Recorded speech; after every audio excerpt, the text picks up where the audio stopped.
His eyes are flooded with light and infinite wisdom. So I am. He fashioned and formed me his own masterpiece, a workmanship from my beginning to my end. Therefore, I am.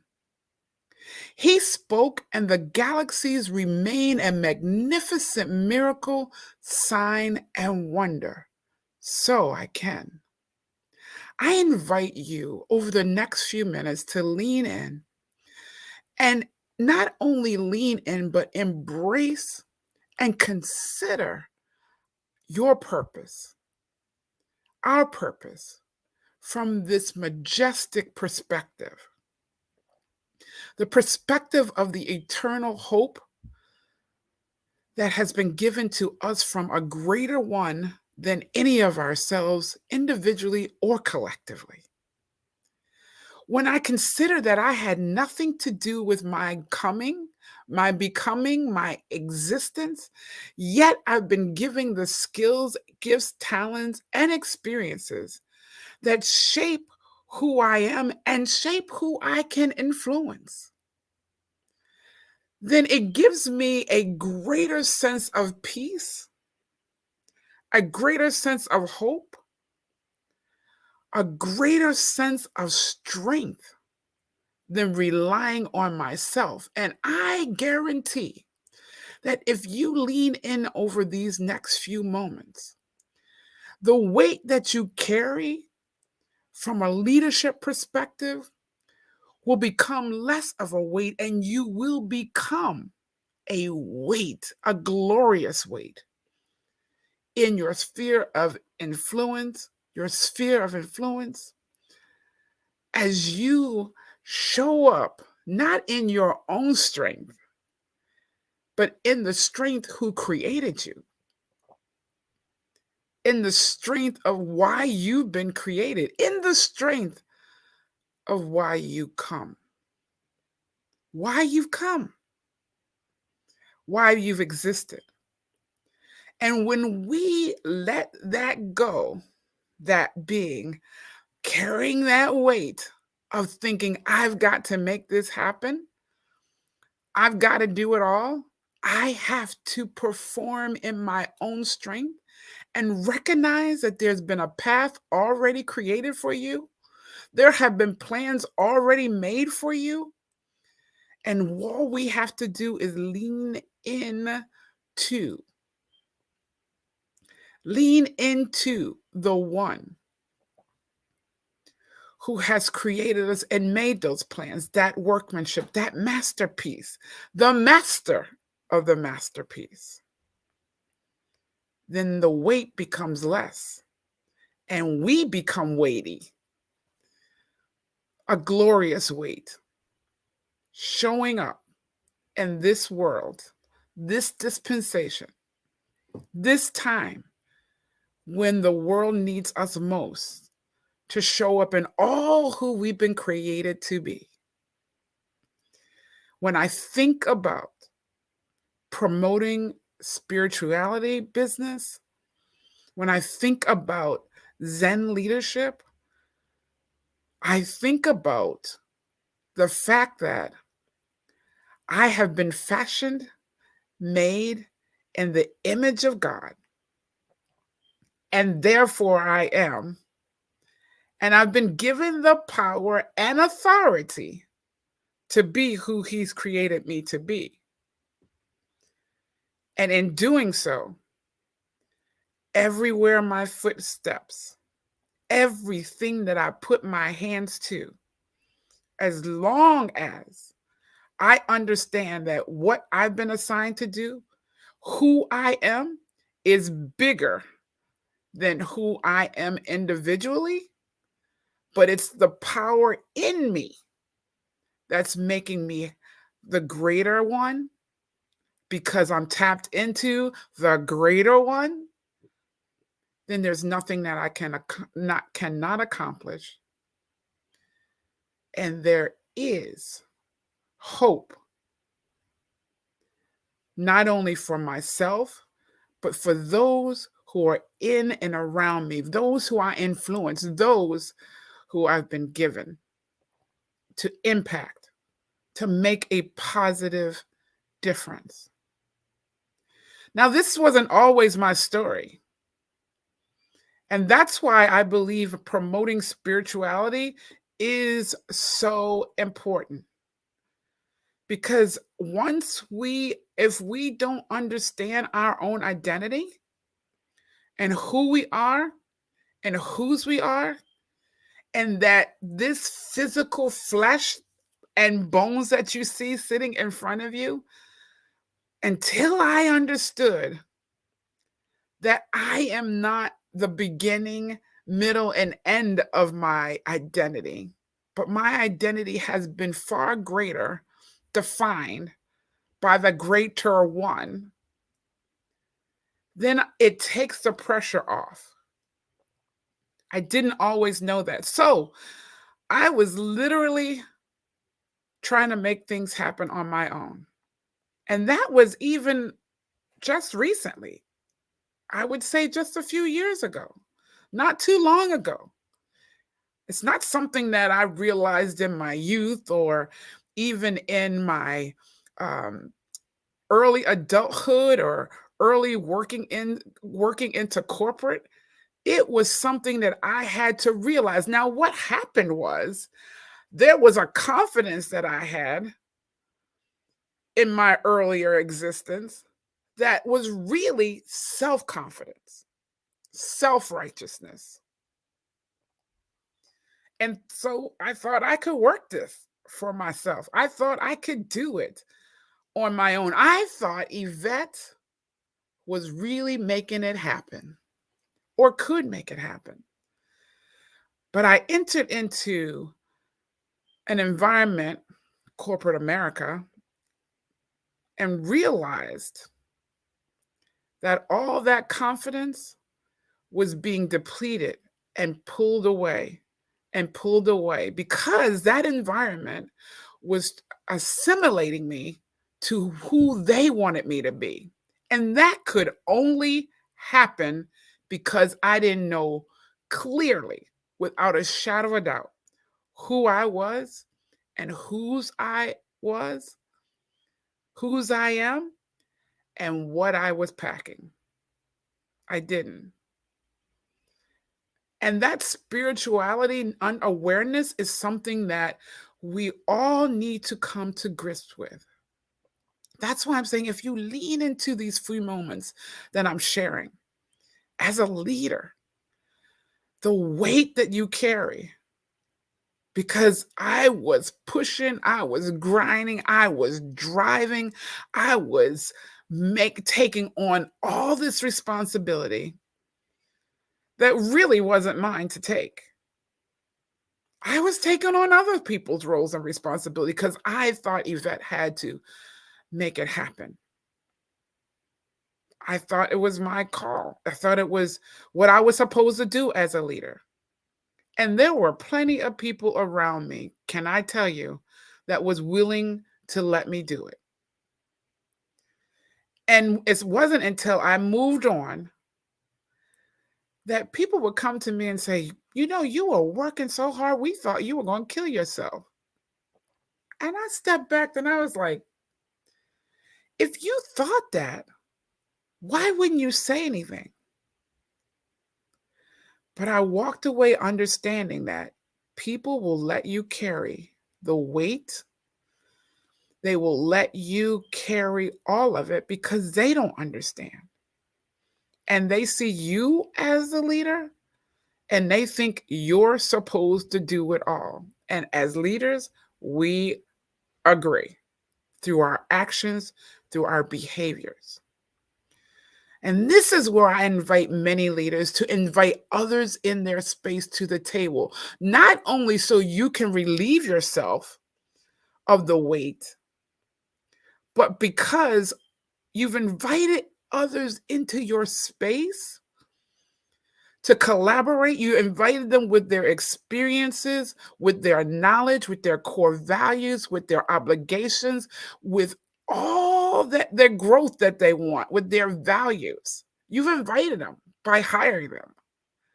Why not let's invite them to the table to be and do more?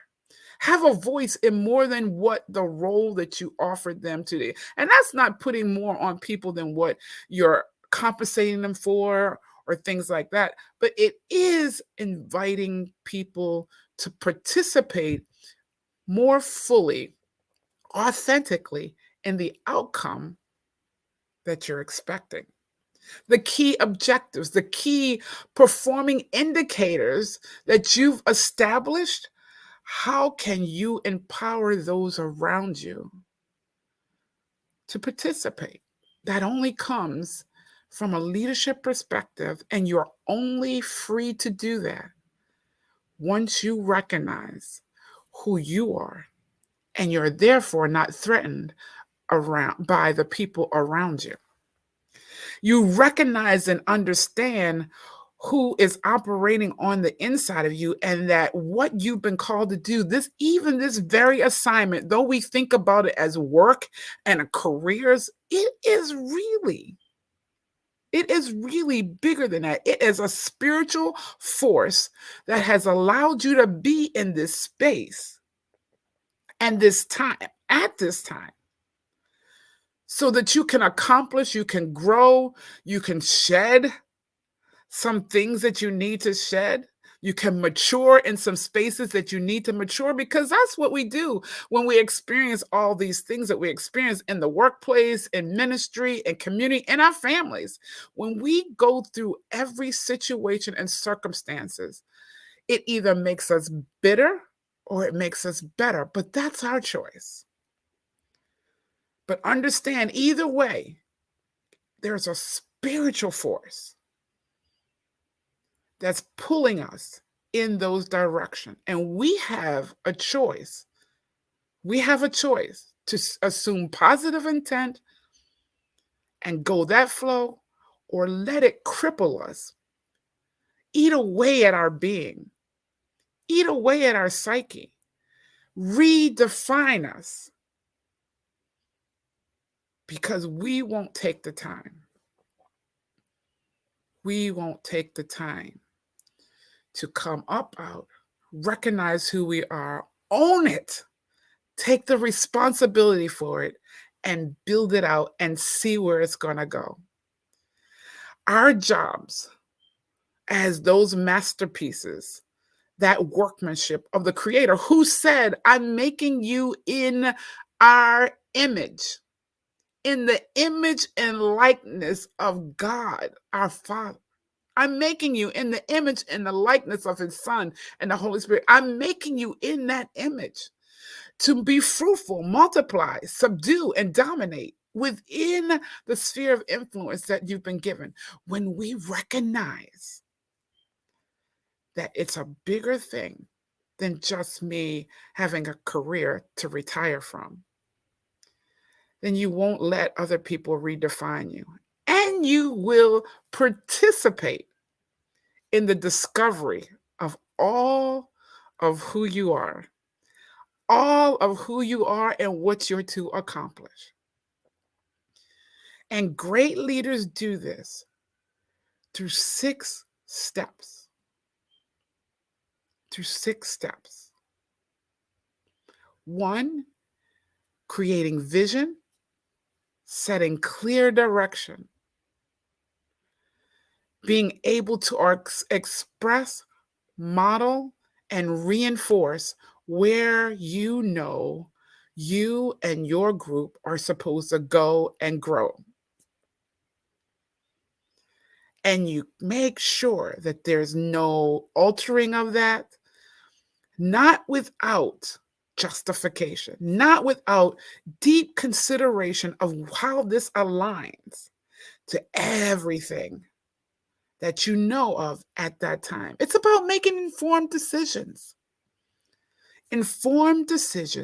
that align to the bigger mission and vision that has you and your team, your family, your ministry in mind. It's a vision that has great plans to an expected end, one of hope and a future. So vision is important. Strong communication is important. Clear, concise, frequent, consistent, able to articulate when change is coming about, and being able to give and receive feedback so that, again, you can go and grow. Then there's being adaptable because change is going to happen. The more information you receive, the greater it should influence your direction because you always want that traceability back to the spiritual aspect of who you are, the spiritual aspect of your mission and assignment, should you choose to take this mission, should you choose to accept this mission, should you choose to create and establish clear vision, communicate often and strongly, not micromanaging or dictating, but communicating also means strong communication also includes collaboration, being transparent and vulnerable. Because again, your security is in not what other people think about you, but your security is in who has defined you, who has fashioned and formed you, who gives you your instructions every single day, who gives you more reality and insight into where you are headed. That's where your security is. And so you're not afraid of being authentic. You're not afraid of being transparent in your communication. What you share and what you allow others to share. So we have vision, we have strong communication, we have adaptability. It will change. You should change. Lean in to the resistance that comes as you're living out, breathing the vision that you've been given. There is gold in the resistance. We don't know what we don't know until we lean in. We don't know what we don't know until we open up our minds, our hearts to hear what other perspectives are bringing to the table. And leaders, it doesn't change the fact that you still have the final decision as a leader. You just want to make smarter decisions. You want to make informed decisions. And if you get a new piece of information the very next moment, you have the option to shift, switch, adapt, and move on with that new information. It's still in your power and authority. So we talked about vision. We talked about strong communication. We talked about being adaptable. We talk about, and this all takes, when we consider this, emotional intelligence. Are you self-aware?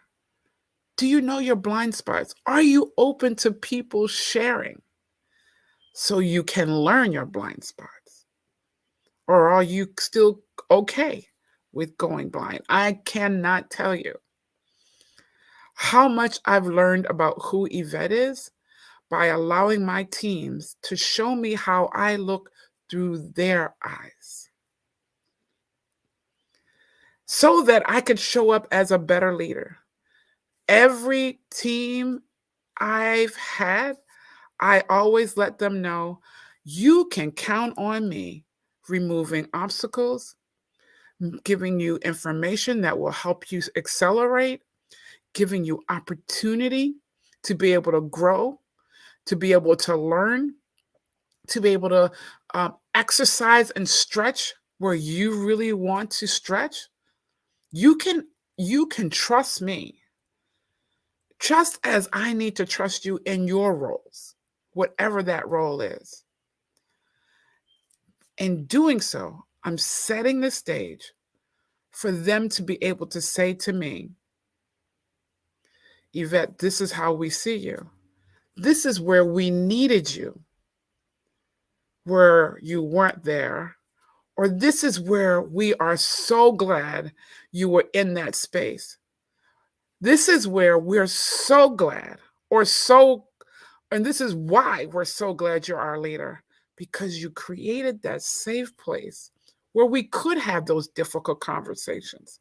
We could go out and present what we believe is the truth and best options to your senior leadership, knowing that you had our back and that we might come back to the lab, to our team, to our special place and talk about what we could have done better and how we can improve next time.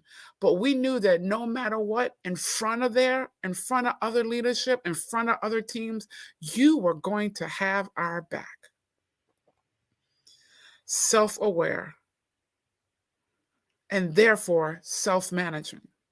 That means when a mistake was made or we misstepped something, whether it's one person or the entire team, we were able to overcome it together, learn from it together.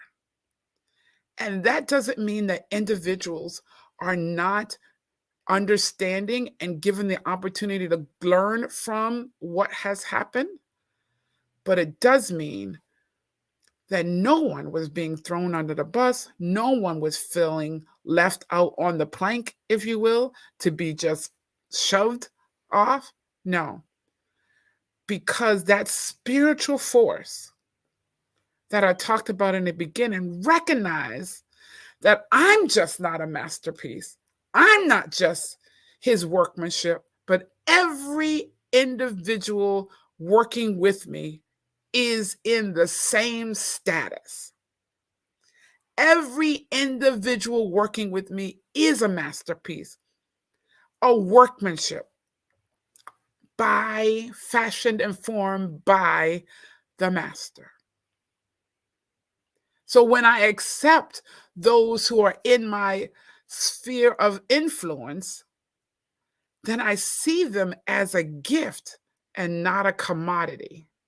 A gift, a human gift, and not a resource or an asset, which means we are on the same playing field, not necessarily the same role. But my role doesn't elevate me above anyone. It just means I'm in a different role and I need them and they need me. So we've talked about vision, we've talked about strong communication, we talked about social emotional, and that's what we're talking about now. We talked about adaptability. And emotional intelligence is also being socially responsible, socially aware. What are the needs of my team as a leader? What are the needs of those around me? What are the needs of my clients and my customers? What are the needs of my leadership? What are the needs of my key stakeholders and investors? I have to be aware of that, and not just the need from the perspective of the bottom line or profitability or revenue generating, but what do they need also just in existing? What are they dealing with in their communities? Every individual matters.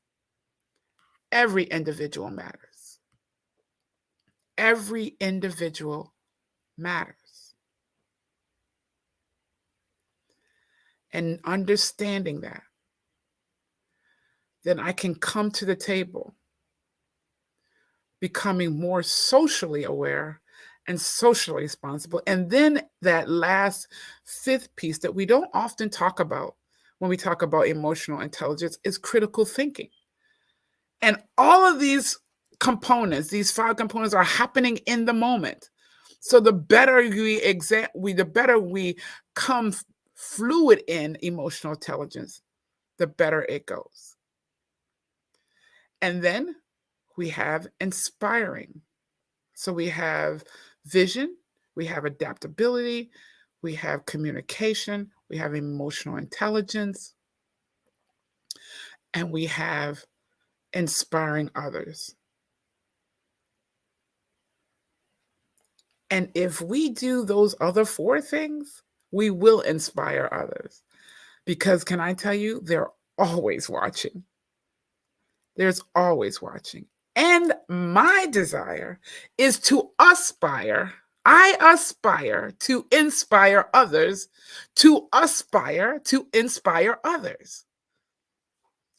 I want to pour into the pond so that the pond becomes a stream and the stream becomes a river and the river becomes an ocean of potential, great potential. Not only great potential, but great actualization, manifestation of the greatness that's in every individual. And then lastly, it all comes down to integrity. If I'm not honest, I'm not true in absolutely everything that I do, then it starts to impact how other people see me, how they respond to me.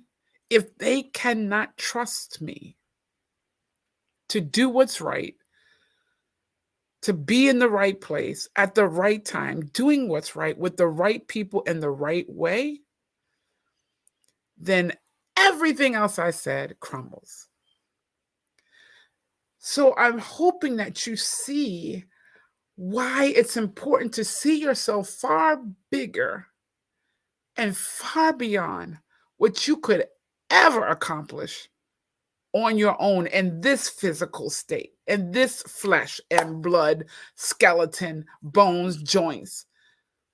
It has to be. It has to be a spiritual journey because we were created from spirit. I'm more of a spiritual being than I am a physical being. And when I learn that, adopt in that, act in that, behave in that, reinforce that, then what I'm able to accomplish is far greater than what I could ever imagine, what I ever could think, because there's a power within me that I'm recognizing. I acknowledge, I depend on, and I welcome into every space that I'm in. I am so wed to everything that I just said that I've created a group, a membership group called Into Soul Leadership. Because I believe in this day and age, right where we are right now, we need leaders who sound different, who look different, and who leave people feeling different than what we have done in the past. We did what we knew what to do. I admit it. I was that way as well. I did what I knew. I followed some leaders that I had, and I mimicked that behavior because that's what the culture called for. That's what I saw. But the world has been so shaken up now that I have to, one, make sure that my soul is healthy, my innermost being is healthy, operate from the inside out, and adhere to what that is, trusting that the spaces that I'm in to lead and operate from is very purposeful, very intentional. And so I can work from the inside out, aligned to the goals and the objectives, key performing indicators that I've been given to operate from. But it's not coming from voices only from the outside first. No.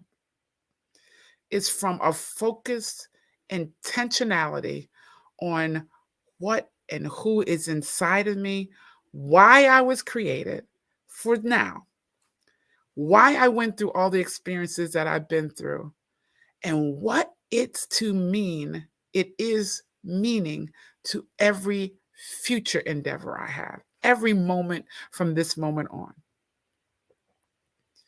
That's a very different thought process than what we've been thinking about leadership in the past. And I'm inviting you to join the membership, to be able to come on board.